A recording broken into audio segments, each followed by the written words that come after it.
rw'Imana yacu ntawarondora uko rungana, rusumba ukwezi rusumba izuba, kandi kuzimu rugerayo. Watumye Yesu aza mw'isi yacu ngw'indushya turuhure, na cya kirara cy'inzererezi watumye sacyakira. Mbese urukundo rw'Imana yacu rwangereranywa n'iki? Mw'ijuru n'isi baruririmbe kugeza iteka ryose. Ingoma zose zo mw'isi yacu zijya zihita zishiraho, abanga Imana nibayisenge bazapfa bose be kwibukwa. Nyamara urwo rukundo rw'Imana rutagira akagero, urwidukunda twabari mw'isi nirwo rutazashira.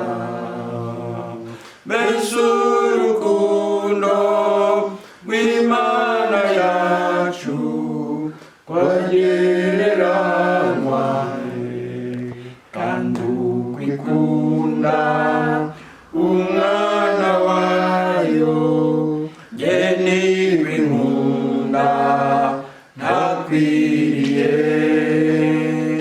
Nari umugome n'ukwima Yesu wambambirwe ku musaraba, mubo yacungu zayo maraso, nzi yuko nanjye ndimo. Nzajya ndirimba urwo rukundo dukwize mw'isi yose. Mbese urukundo rw'Imana yacu rwangereranywa n'iki? Mw'ijuru n'isi baruririmbe kugeza iteka ryose. Dusenga Imana. Mana ishobora byose, muremyi w'ijuru n'isi, turagushima. Dieu tout-puissant, créateur du ciel et de la terre, nous te remercions. Turagushimira ko wadukunze ukadukunda urukundo rutagira akagero. Nous te remercions car tu nous as aimés d'un amour infini. Wadukunze mwami tutarakumenya. Tu nous as aimés avant que nous te connaissions. Wadukunze turi mu mwijima w'icuraburindi. Tu nous as aimés pendant que nous étions dans les ténèbres. Mana watugiriye neza rwose udukura mu buretwa bwa Satani. Seigneur, tu nous as fait du bien. Tu nous as retirés de l'esclavage de Satan. Ibyo wabikoze mu rukundo rwawe rutarondoreka. Tu as fait cela dans ton amour. Kuko ntabwo twari dukwiriye kugirirwa ubwo buntu. Car nous n'étions pas dignes de cette grâce. Ariko urabikora kubw'urukundo rwawe Mana. Mais tu l'as fait par ton amour. Wohereje Yesu umwana wawe w'ikinege kugira ngo aze mu isi kutwitangira. Tu as envoyé Jésus, ton Fils unique, pour qu'il vienne pour nous sauver. Apfa mu mwanya wacu. Il est mort pour nous. Apfa mwami nta cyaha afite. Il est mort sans aucun péché. ahubwo ibyaha byacu nibyo yishyizeho. Mais il a porté nos péchés. Mwami wacu atubera inshungu, araducungura. Et il nous a sauvés. Turagushimye rero, tuguhaye ikuzo. Nous te remercions, Seigneur. Muri iki gihe twibuka Mwami icyo gikorwa gikomeye cyakorewe i Golgotha. Dans ce temps où nous nous souvenons de cet acte qui a été fait à Golgotha. Kandi tukaba tukirimo turi mu buretwa twakururiwe n'ibyaha, Mwami w'abami. Nous sommes encore sous l'esclavage du péché. Kuko Nyagasani ubu ngubu turi mu bihe biruhije. Parce que pour le moment nous sommes dans les temps durs. Kandi ibyo byose byazanywe n'icyaha. Et tout cela a été apporté par le péché. Ariko turabizi ko yazanywe no kubohora ubugingo n'imitima yacu. Mais nous savons qu'il est venu sauver notre foi et notre vie. Mana, ukomeze kutugirira neza rero. Seigneur, continue à nous faire Ukomeze du bien. kutwibutsa ko gucungurwa kwacu. Continue à nous Twibutse Mana. rappeler. Mana, utugirire neza rwose. Seigneur, fais-nous. Utube hafi kandi ubwo tugiye kumva ijambo ryawe. Sois là pour nous pendant que nous allons écouter ta parole. Ndingize kugira ngo iryo jambo rikomeze kutubera umugisha. Je te demande que cette parole puisse continuer à être. Kuko ijambo ryawe ni umugisha, turabizi. Car ta parole est une bénédiction, nous savons. Kandi abaryumva bose Mwami, Et tous ceux qui l'écoutent, ribagirira umumaro. que tous ceux qui l'écoutent, qui reçoivent quelque chose. Mana, urakoze cyane. Merci Seigneur. Ni mu izina rya Yesu Kristo tubisabye. C'est dans le nom de Jésus-Christ. Amen.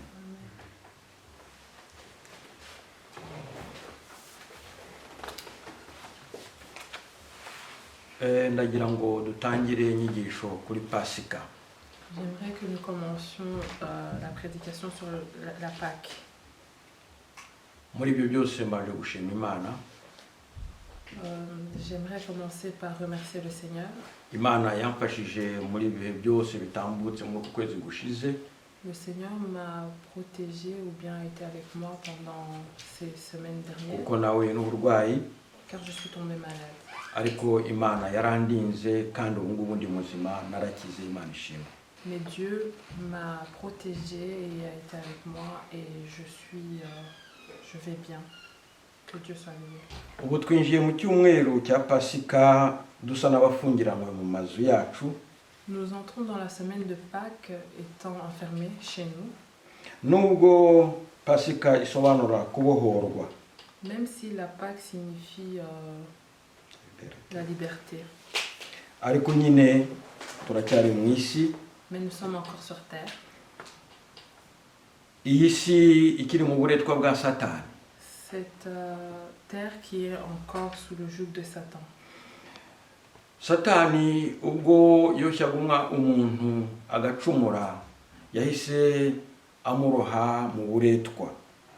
Lorsque Satan a tenté l'homme, il l'a directement mis sous son joug. Muri iki cyumweru rero ndifuza ko twasangira ijambo ry'Imana ritwibutsa Pasika icyo ari cyo. Dans cette semaine, alors, j'aimerais que nous parlions de ce qu'est la Pâque. Projet yo gucungura umuntu yatangiye umuntu akimara gukora icyaha. Le projet de libérer l'homme a commencé lorsque celui-ci a péché. Reka dusome ijambo ry'Imana mu itangiriro ibice bitatu.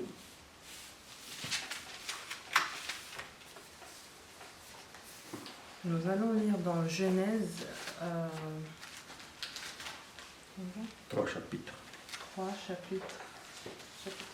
Chapitre 3.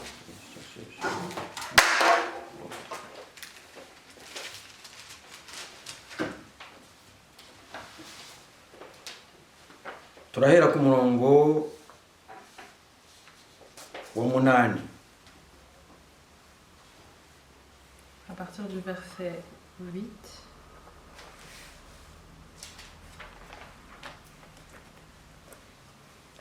Pardon, turahera ku murongo wa mbere kugeza wa 7. Genèse chapitre 3, 1er jusqu'à 8. inzoka yarushaga uburiganya inyamaswa zo mu ishyamba zose. Uwiteka Imana yaremye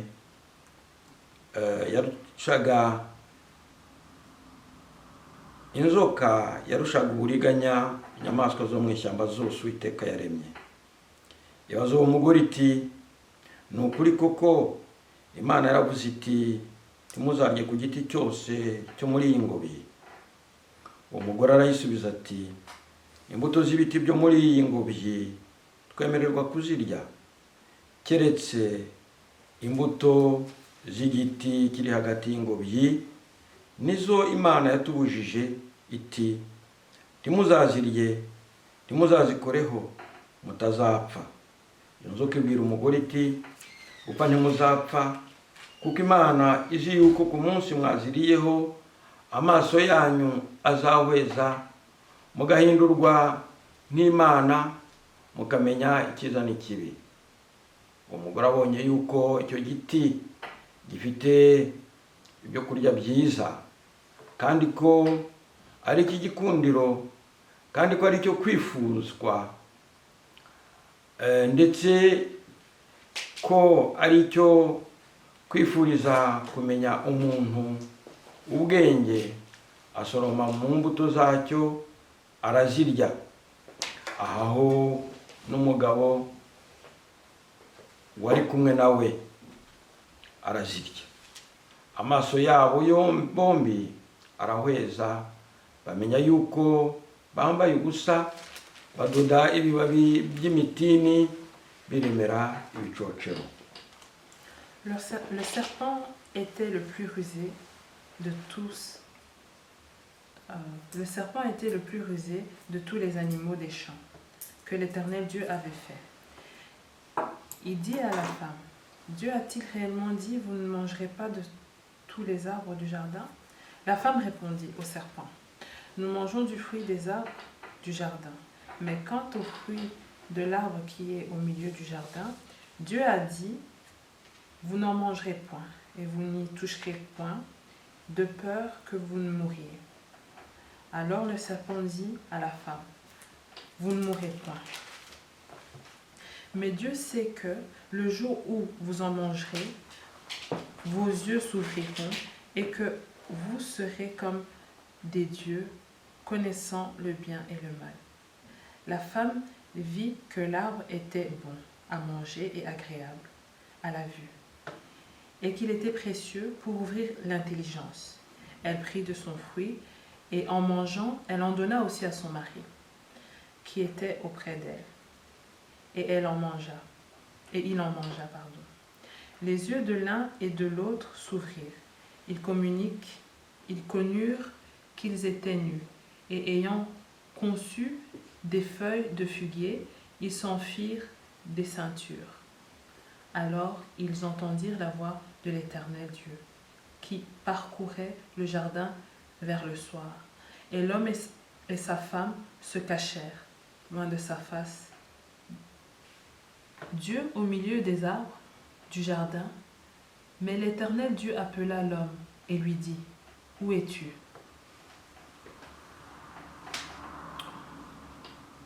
Nk'uko maze kubivuga, umugambi wo gucungura umuntu watangiye akimara gucumura. Comme je viens de le dire, le projet de libérer l'homme a commencé lorsque celui-ci avait péché.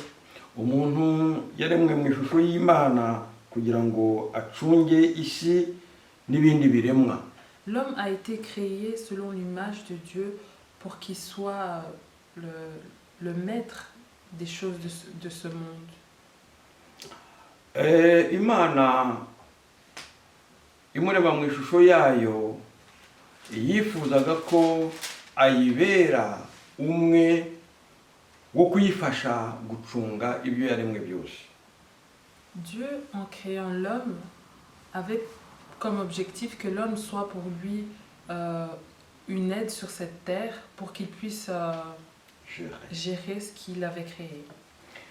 Kuko mu itangiriro igice cya mbere umurongo wa 26 n'umurongo kugeza ku murongo wa 27 niho dusanga Imana ivuga iti turemo umuntu agira ishusho yacu ase natwe kandi acunge ibiremwa byose. Donc comme nous le voyons en Genèse 1er, verset 26 à 27, il est écrit: Puis Dieu dit, faisons l'homme à notre image, selon notre ressemblance, et qu'il domine sur les poissons de la mer. Umuntu yagombaga gucunga ibyaremwe byose. L'homme devait dominer tout ce qui avait été créé. Ibindi biremwa byose yarabihawe kugira ngo abicunge abijere. Dieu avait donné à l'homme la mission de gérer toutes ces choses-là. Imana imuremera ingobyi ya Edeni kandi imugabira ibirimo byose. Dieu a créé l'Éden et lui a donné ou bien l'a légué tout ce qu'il y avait dedans. Ariko imaze kumushyira mu murimo wa Edeni yamuhaye n'ibyo yagombaga kwitondera. Mais après l'avoir mis dans le jardin d'Éden, il lui a donné certaines restrictions. Imuha itegeko yagombaga kubahiriza. Il y avait une loi qu'il devait respecter à tout prix. Yamuhaye byose. Il lui a tout donné. Ariko iramubwira iti, mais il lui a dit, uramenye ntuzarye ku giti cy'ubwenge bumenyesha icyiza n'ikibi. Attention, ne mange pas à l'arbre de la vérité qui donne de pouvoir distinguer entre le bien et le mal. Iryo ryari itegeko Imana yarimuhaye. C'était une ordonnance que Dieu lui donnait. Itegeko ni ijambo ry'Imana mu gihe cyacu cya none. La loi, c'est la parole de Dieu dans le temps où nous sommes aujourd'hui. Ijambo ry'Imana niryo ritwereka ibyo twemererwa n'ibyo tutemererwa. La parole de Dieu est celle qui nous montre ce que nous avons le droit de faire et ce que nous n'avons pas le droit de faire. Ijambo ry'Imana niryo ritumenyesha inzira tugomba gukurikiza niyo tugomba kudakurikira. La parole de Dieu est celle qui nous montre le chemin à suivre ou le chemin à ne pas suivre. Ni nako rero byagendeye umukurambere wacu. C'est ainsi alors que cela s'est passé pour notre ancêtre. Kandi icyo gihe imaze kumushyira mu murimo wa Edeni tusanga ko icyo gihe icyaha kitarabaho ngo Imana yaramusuraga buri mugoroba. Nous voyons que avant, dans ces temps-là, Jésus visitait chaque soir. C'est Dieu. Dieu le visitait chaque soir. Kuko nta cyaha cyari kiriho. Puisqu'il n'y avait pas de péché. Yari agifite ishusho y'Imana. Il avait encore l'image de Dieu. Oh, Imana ishimwe cyane. Que Dieu soit loué. Iyo tugumanye ishusho y'Imana, Imana iradusura. Lorsque nous gardons l'image de Dieu, Dieu se révèle à nous. Ariko ntabwo byatinze umuntu yaje kugwa. Cela n'a pas tardé, l'homme a failli. Satani yaje mu ishusho y'inzoka. Satan est venu à l'image du serpent. Yegera wa mugore. S'est approché de cette femme. Ibyo ngibyo tubisoma guhera nibyo twasomye guhera mu bice bitatu guhera ku murongo wa mbere. C'est ce que nous avons lu dans Genèse 3. Satani amaze kumusanga. Lorsque Satan s'est approché d'elle. Kuko Satani ni umubeshyi. Car Satan est rusé. Satani ni umubeshyi. Satan est un menteur. Yatangiye kumubeshya ahindura iby'Imana yavuze. Satan a commencé à jouer avec les mots en changeant ce que Dieu avait ordonné. Ati harya Imana yababujije kurya ku biti byose biri muri iyi ngobyi. En posant la question, mais est-ce que Dieu vraiment vous a interdit de manger sur tous les arbres de ce jardin? Ariko siko Imana yari yaravuze. Mais ce n'est pas ce que Dieu avait dit. Imana yari yaravuze ati ibiti byose mwemererwa kubirya uretse kimwe gusa. Dieu avait dit vous pouvez manger de tous les arbres à part un seul. niko rero satani aza buri gihe iyo aje kugerageza abana b'Imana abanza kubateza urwo rujijo no gushidikanya iby'Imana yavuze. C'est ainsi que Satan vient souvent dans la vie des chrétiens en essayant de semer la confusion en eux et remettre en question ce que Dieu dit. Umugore yaramushubije, La femme lui a répondu. yarakibuka neza itegeko ry'Imana. Elle se souvenait exactement de l'ordonnance de Dieu. Erega n'ubundi no muri iki gihe cya none n'abacumura suko batabibuka iby'Imana yavuze. Et même actuellement, ceux qui pêchent, ce n'est pas parce qu'ils ne se souviennent pas de ce que Dieu a dit. Baba babyibuka neza, Ils le savent très bien. ariko satani akabegera Mais Satan s'approche d'eux agatangira gutuma bashidikanya ku by'Imana yavuze. et il commence à faire en sorte qu'ils doutent de ce que Dieu a dit. Ati ese harya gusambana ni icyaha? En se posant la question, est-ce que vraiment l'adultère est un péché? Ese kunywa inzoga ni bibi? Est-ce que boire l'alcool est un péché? Ese kwiba burya hari icyo bitwaye? Est-ce que voler est un problème? Ariko si uko umuntu aba atabizi. Mais c'est pas parce que on ne le sait pas. Ibyo byose ababizi, On le sait. ndetse n'umwuka w'Imana akamwegera Et même le Saint-Esprit s'approche akamwibutsa. et nous rappelle. Ariko umugore ko byamugendekeye nuko satani yamubwiye ati oya siko biri, Imana ntabwo Imana yarababeshye. Mais ce qui s'est passé pour cette femme, Satan s'est approché d'elle et lui a dit, c'est pas ce que Dieu vous a dit. Dieu vous a menti. Imana ntabwo yababwije ukuri, Dieu ne vous a pas dit la vérité. ahubwo nimurya kuri kiriya giti muzamera nkayo. Mais si vous mangez de cet arbre, vous serez comme lui. Niko Imana nabugingo na n'ubu igisanga abantu b'Imana. Niko satani n'ubu ajya asanga abantu b'Imana. C'est même d'actualité que Satan vienne semer la confusion chez les enfants de Dieu. Araza agatangira kukubwira ati ariko ijambo ry'Imana hariya ibyo rivuga ntabwo ari ukuri. Il vient et il commence à dire la parole de Dieu, ce qu'elle dit, ce n'est pas vrai. Ahari ibyo Imana yashatse kuvuga nibi. Peut-être que ce que Dieu a vraiment voulu dire par cette parole, c'est ça. Akenshi bigahuza n'intege nke z'umwana w'umuntu yifitiye. Et souvent, cela vient de la faiblesse de l'homme. Ariko uyu Eva we aho byaguye nuko yumvise ko agiye kumera nk'Imana. Mais ce qui a vraiment propulsé Ève, c'est qu'elle a entendu qu'elle allait devenir comme Dieu. Ubwibone bw'umwana w'umuntu. L'orgueil de l'enfant. Yumva ashaka kumera nk'Imana. Elle a voulu devenir comme Dieu. Yumva koko kumera nk'Imana ko ari byiza. Elle a senti que devenir comme Dieu, c'était bien. Kandi nyamara Mais pourtant, n'ubundi yari yararemwe mu ishusho y'Imana. elle avait été créée selon l'image. Nta Imana yari yaramwimye. Dieu lui avait tout donné.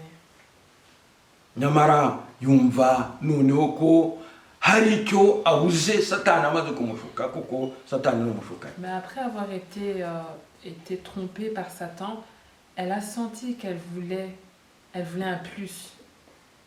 Hanyuma rero asoroma kuri za mbuto. Et elle a donc cueilli de ses fruits. Ndetse Satani amaze kumubwira ibyo ngo yabonye ko izo mbuto ari izo kwifuzwa.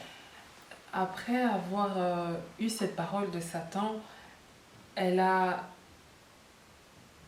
voulu manger de ses fruits. Yabonye ko izo mbuto ari nziza Elle a cyane vu que ses fruits étaient les meilleurs. kuruta uko yazibonaga, kuruta uko yarasanzwe azibona. Oui, elle a vu que ses fruits étaient meilleurs. Satani amuteza nyine irari. Et Satan a créé en elle une envie de manger ses fruits. Noneho ngo ahita asoroma. Elle a été cueillie. Arasoroma ararya, Elle a cueilli, elle a mangé. ngo ndetse aha n'umugabo Adamu. Et elle a donné à son mari Adam. Baba bakoze icyaha.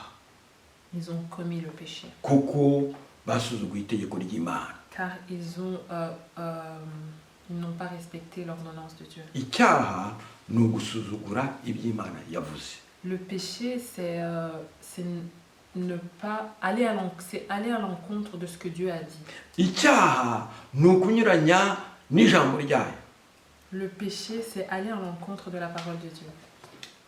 ingaruka bahise babona ni uko bahise basanga bambaye ubusa. Les conséquences du péché, les conséquences pour eux a été qu'ils ont directement vu qu'ils étaient nus. ubundi nta wari warigeze ababwira ko bambaye cyangwa se ko bambaye. Car personne ne leur avait dit qu'ils étaient habillés ou pas. ariko bamaze kurya kuri ya mbuto Mais après avoir consommé de ce fruit, ngo bagiye kwireba basanga bambaye ubusa. ils ont vu qu'ils étaient nus. icyaha cyambika ubusa bene data. Le péché nous rend nus, nus, nous déshabille. nous déshabille. icyaha ni kibi. Le péché est mauvais. icyaha gihindura umuntu. Le péché change l'homme. icyaha gikoza umuntu isoni. Le péché fait honte. nabo bagiye kubona basanga bambaye ubusa ngo batangira kwiremera ibicocoro, batangira kwiremera imyambaro mu biti. Ils se sont retrouvés étant nus et ils ont commencé à se créer des sortes de vêtements en feuilles pour se cacher. Ce péché alors, nuko icyaha cyakuruye ubucakara, uburetwa. c'est que le péché a attiré l'esclavage. iyo dusomye ijambo ry'Imana Lorsque nous lisons la parole de Dieu, dusanga ritubwira ngo umugore guhera ubwo yarahanwe. la femme à partir de là a été punie. ngo azajya abyara mu mubabaro. Elle accouchera dans la douleur. ngo kandi kwifuza kwe kuzaherera ku mugabo we. verset 16 umurongo wa 16.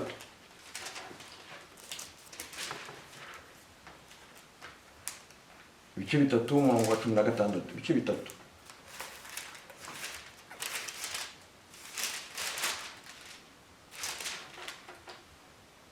kandi Uwiteka Imana ibwira uwo mugore iti kugwiza nzagwiza cyane umubabaro wawe ufite inda.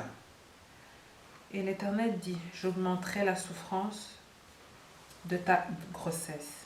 uzajya ubyara abantu babara. Tu accoucheras tes enfants dans la douleur. kwifuza kwawe kuzaherera ku mugabo wawe. Tes désirs se porteront vers ton mari. ngo kandi nawe azagutwara. Et il te dominera. murumva akaga icyaha cyakururiye umugore. Vous entendez ce que le péché a apporté à la femme. ubu ngubu abagore baba babyara batababara. Actuellement, les femmes se enfanteraient sans avoir de douleur. ariko kubera ko bakoze icyaha, Mais parce qu'ils ont commis le péché, kubera ko icyaha cyaje mu isi, parce que le péché est venu dans ce monde, abagore barababara. les femmes ont mal. ndetse niyo batwite nabo ubwo barababara. Lorsqu'elles sont enceintes, elles ont mal.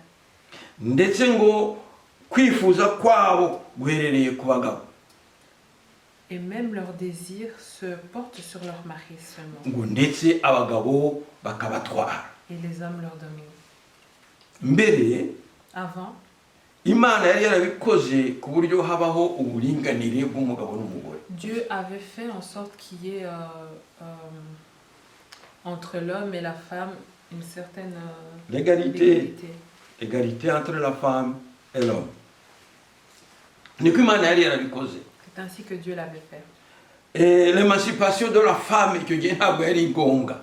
C'était pas nécessaire l'émancipation de la femme. kuko mu isi itari mu icyaha, isi mu gihe cya Edeni ntabwo byari ngombwa ibyo ngibyo. Parce que le monde, comme il était dans l'Éden, sans péché. Sans péché, on n'avait pas besoin de l'émancipation de la femme. kuko ibyo byose imana yari yarabikoze. Car toutes ces choses, Dieu les avait déjà accomplies. ariko umugabo nawe Et l'homme, nawe imana nawe yabonye icyo gihano, Dieu a trouvé sa punition. nawe yagiye mu buretwa akururiwe n'icyaha. Il a été dans l'esclavage qui a été apporté par le péché. Ku murongo wa 17 Dans le verset 17, niho dusanga imana ibwira Adamu iti, Dieu dit à Adam ainsi, nawe ubwo wumviye umugore wawe ukarya kuri iyo mbuto, toi aussi, puisque tu as écouté ta femme et que tu as mangé de ce fruit, uzaniye ubutaka kuvumwa. le sol sera maudit. Iminsi yose yo kubaho kwawe uzajya urya ibibuvamo ugombye kubiruhira. Chaque jour de ta vie, tu mangeras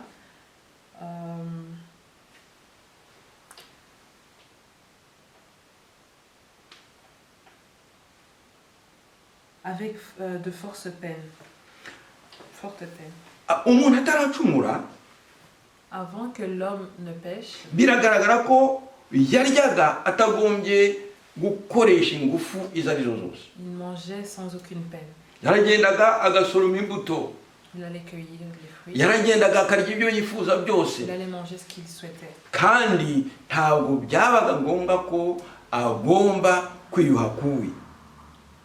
Ce n'était pas nécessaire qu'il quoi? Qu'il fasse des Qu'il efforts. fasse des efforts. None rero kubera icyaha Mais à cause du péché, agomba kurya amaze kuruha. il doit manger après avoir peiné.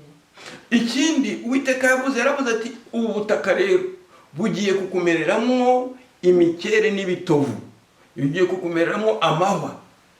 Ce que l'Éternel a dit aussi, il a dit que la terre produira des épines et des ronces.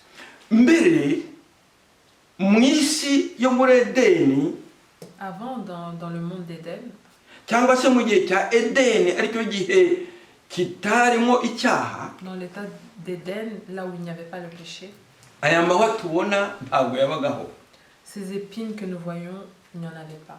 Umuntu anyura ahantu akagenda yitwa n'amahwa, On passe et on se fait mal à cause des épines. ariko isi y'icyo gihe nta mahwa yagiraga. Mais dans ce monde-là, il n'y avait pas d'épines.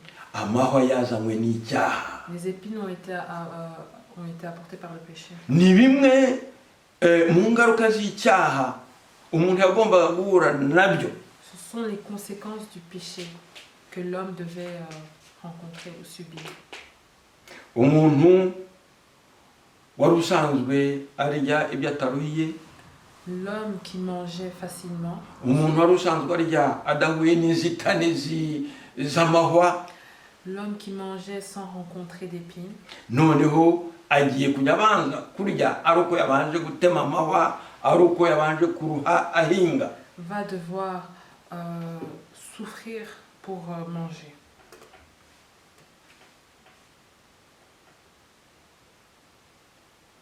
Ni ukuvuga ko Imana yatandukanije ahari amahwa n'ahari umurima utarimo amahwa.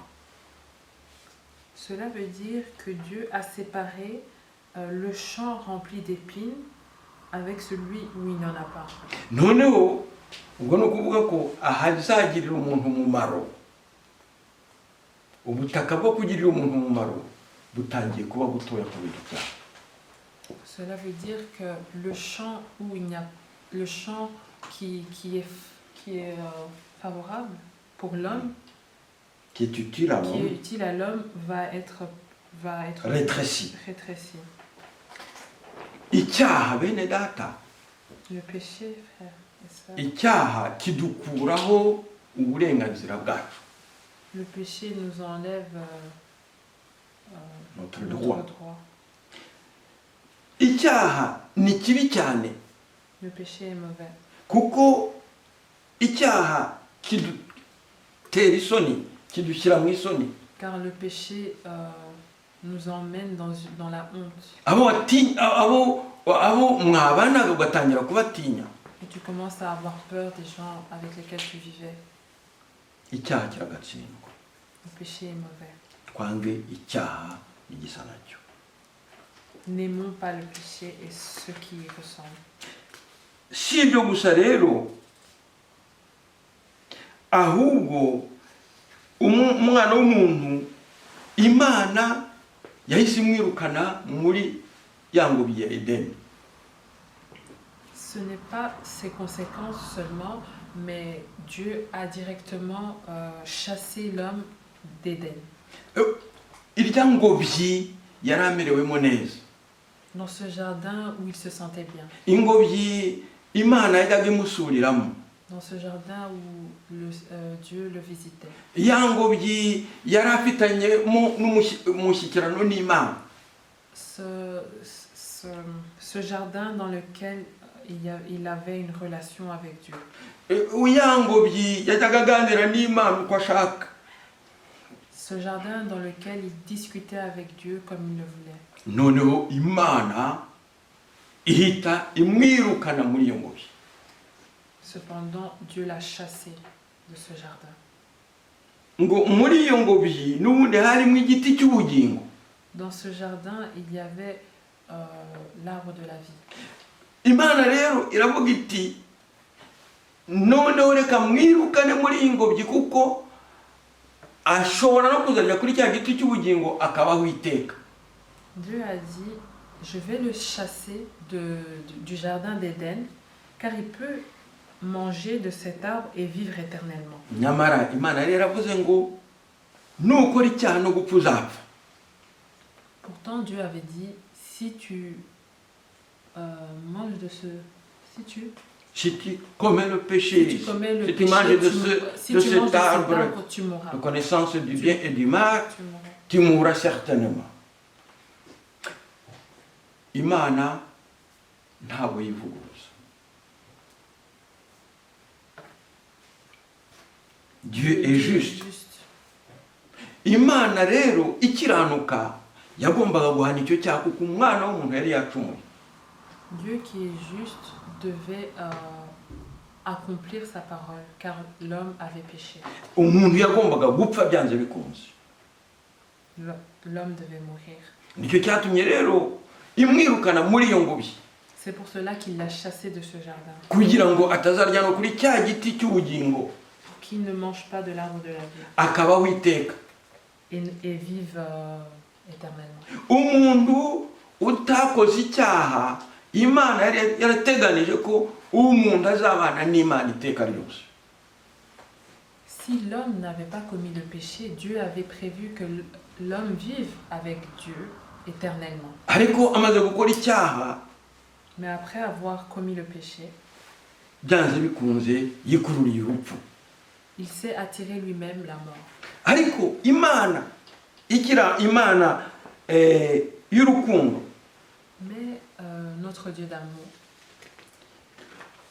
isanga umwana w'umuntu yaremye mu ishusho yayo a trouvé que son enfant qu'il avait créé selon son image adakwiriye gupfa buheriheri ne devait pas mourir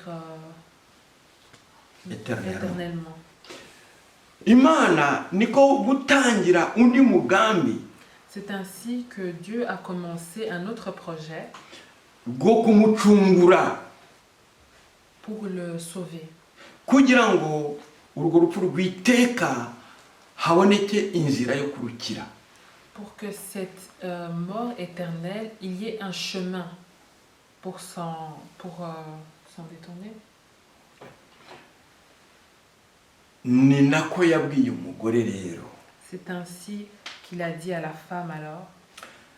Imubwira ibya Pasika bwa mbere. Il lui a dit, il lui a parlé de la Pâque. Iyo dusomye hariya ku murongo wa 15. Quand nous lisons au verset 15. Niho dusanga ubwa mbere uwo mugambi wo gucungura umwana w'umuntu ugaragarira. C'est là où nous voyons que ce projet de sauver l'homme est écrit, premièrement. mu magambo yabwiwe inzoka, Dans les paroles qui lui ont été dites par le serpent, Imana yaravuze iti nzashyira urwango hagati yawe n'uyu mugore. Dieu a dit au serpent ngo nzashyira je mettrai nzashyira urwango hagati yawe n'uyu mugore.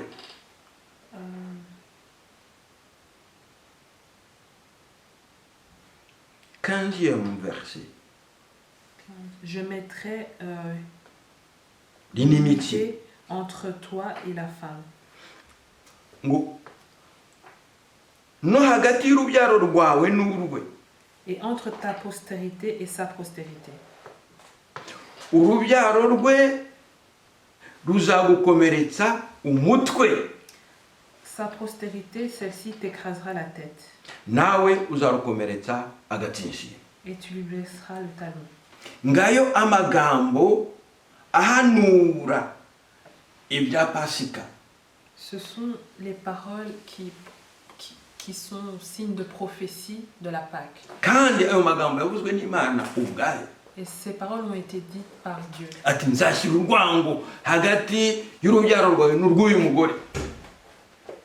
Je mettrai inimité entre toi et la femme.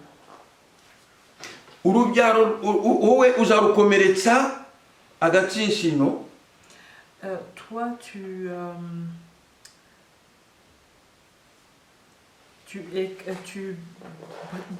blesseras le talon. Ariko we azagukandagira umutwe. Mais elle t'écrasera la tête. Ibyo ngibyo byarabaye. Cela s'est passé. Ibyo byagaragaye i Golgotha. À Golgotha. Igihe umwami wacu yavugaga ati birarangiye. Quand notre roi a dit c'est fini. Noneho amaze kuvuga atyo. Après avoir dit tout est accompli. Wahita apfa. Il est directement mort. Amaze gupfa ubwo rero yaramaze gukomeretswa agatsishino. Jésus venait d'être blessé au talon. Ariko Satani hari ibyo atamenye. Mais il y a ce que Satan n'a pas su. Icyo gihe ahari yatangiye kubyina. Peut-être qu'il a commencé à se réjouir. Kuko Yesu yaramaze gupfa. Parce que Jésus venait de mourir. Ariko urugamba niho rwari rugitangira. Mais c'est là que le combat a vraiment commencé. Ngo umwami wacu arapfa amaze gupfa arahamba. Ainsi notre roi est mort. Après sa mort, il a été enseveli. Ngo ageze ikuzimu. Et arrivé dans les ténèbres. Ngo nyaga Satani urufunguzo rw'urupfu. Il a ôté la clé de la mort à Satan. Ngo ndetse urwo rufunguzo rwatumye abohora n'abera bose Satani yari yarabushye mu gihe cya mbere. Et ainsi Jésus a pu délivrer tous les saints que Satan avait pris sous son joug. Imana ishimwe cyane. Que Dieu soit loué. Ubwo rero agahanga ka Satani yaramaze kukamera. Et ainsi il venait d'écraser la tête de Satan. Umwana w'umugore. L'enfant de la femme. Umwana wabyawe n'umugore. L'enfant qui a été qui est venu au monde par la femme. Amaze gukomeretswa agatsishino arapfa. Après avoir été blessé au talon, cet enfant-là est mort. Ariko urupfu ntirwamuheranye. Haleluya. Mais la mort ne l'a pas emporté. Ahubwo ku munsi wa gatatu yarazutse. Et au troisième jour, il est ressuscité. Oh, Imana ishimwe cyane. Que Dieu soit loué. Aho ngaho niho gutsinda kwagaragariye. c'est là que la victoire a été manifeste. manifestée. Imana ibyo yavuze biba birasohoye, Et ce que Dieu a dit a été accompli. biba birasohoye ku mugaragaro. Cela s'est accompli aux yeux de tous. Abagore muri bo babanje kumenya iyo nkuru bayibwiwe na marayika, Ce sont d'abord les femmes qui l'ont su ariko grâce à l'ange. Mais icyo nashatse ko tuvuga umunsi wa none ce que j'ai voulu partager avec vous en ce jour, nuko Imana mu rukundo rwayo, c'est que Dieu, dans son amour, umuntu akimara gucumura, après avoir péché, l'homme après avoir péché, yahise itangira umugambi wo kumucungura. Dieu a entrepris un projet pour le sauver. Kuko Imana ntiyashoboraga kwihanganira icyaha cy'umwana w'umuntu. Dieu ne pouvait pas... Imana ikiranuka, Dieu juge, le Dieu juste ne pouvait pas ne pas accepter- punir le péché. ne pas punir le péché. Ubwo rero umwana w'umuntu yayikururiye urupfu. Ainsi, l'homme s'est attiré la mort. Urwo rupfu ni urupfu rw'umubiri, Cette mort est une mort corporelle, ariko urwo rupfu rwashoboraga no kuba urupfu rw'iteka. mais cette mort pouvait être une mort éternelle. Imana rero ishyiraho inzira Dieu a mis un chemin yuko urwo rupfu rushobora kuba urupfu rw'umubiri gusa, que cette mort soit une mort physique simplement, noneho ishyiraho indi nzira umuntu yava muri urwo rupfu rw'umubiri, noneho akabaho iteka ryose akabana n'Imana. et il a mis un autre chemin à suivre pour que cette personne puisse vivre éternellement avec Dieu après cette mort. Kuko wari umugambi w'Imana Car iri mu muntu. c'était le premier projet de Dieu. Imana yashaka kubana n'umuntu iteka ryose Dieu voulait vivre avec l'homme éternellement mu busabane dans la communion. ngo Imana yahoraga imusura Dieu le visitait souvent muri wa murima wa Edeni. dans le jardin d'Éden. Icyo gihe yari atarakora icyaha. À ce moment-là, il n'avait pas Muri encore ubwo accompli le ubwo péché. busabane nibwo Imana yashakaga ko buhoraho. C'est cette communion que Dieu voulait qu'elle perdure. Satani rero wanga abantu akarwanya n'Imana, ubwo busabane araza arabwangiza. Satan, qui n'aime pas l'homme, voulait que cette communion n'ait pas lieu, Ne puisse pas continuer. ne puisse pas continuer. Arabwangiza abukuraho, umuntu aracumura. Donc, Satan a Entraîne l'homme dans le péché, entraîné l'homme dans le péché. et l'homme a perdu cette communion. Voilà. Umuntu ata ubwo busabane bwe yari afite n'Imana, amaze kubuta rero Imana isanga uwo muntu ikwiriye mu rukundo rwayo. Donc, l'homme a perdu cette communion avec Dieu, mais Dieu a trouvé qu'il était bon de lui donner son amour. Mu rukundo rwayo iteganya kuzamucungura, Et dans son amour, il a prévu de le sauver. kugira ngo umuntu niyemera kunyura muri iyo nzira yo gucungurwa, Pour que si l'homme accepte de marcher dans ce chemin pour être racheté, noneho azongere kubana n'Imana iteka ryose qu'il puisse vivre avec Dieu éternellement, mu busabane. dans la communion. Imana ishimwe. Que Dieu soit loué. Twahagararira ahangaha Nous pouvons nous arrêter ici tugasenga Imana, et prier. tukamenya ko Imana yera yaremye umuntu mu ishusho yayo. Savoir que Dieu qui est saint, qui a créé l'homme selon son image, Uwo muntu wasaga n'Imana aza gucumura, cet homme qui était à l'image de Dieu qui a péché. amaze gucumura kuko yaranyuze ku itegeko ry'Imana yikururira urupfu. Qui, après avoir péché en ne respectant pas les ordonnances de Dieu, s'est attiré la mort. Imana rero ikiranuka yagombaga kumuhana. Dieu qui est juste devait le punir. Ariko nanone Imana ni nyarukundo. Mais le Dieu d'amour, Dieu qui est notre Dieu qui est un Dieu d'amour, ishaka uburyo bwo kumucungura a cherché un moyen pour le racheter. kugira ngo imucungure urupfu rw'iteka. Pour qu'il le sauve d'une mort éternelle. Niko gutanga inshungu. C'est ainsi qu'il a donné Le Rédempteur. le Rédempteur. Kandi iyo nshungu yayibuze Imana yayimubwiye akimara gucumura.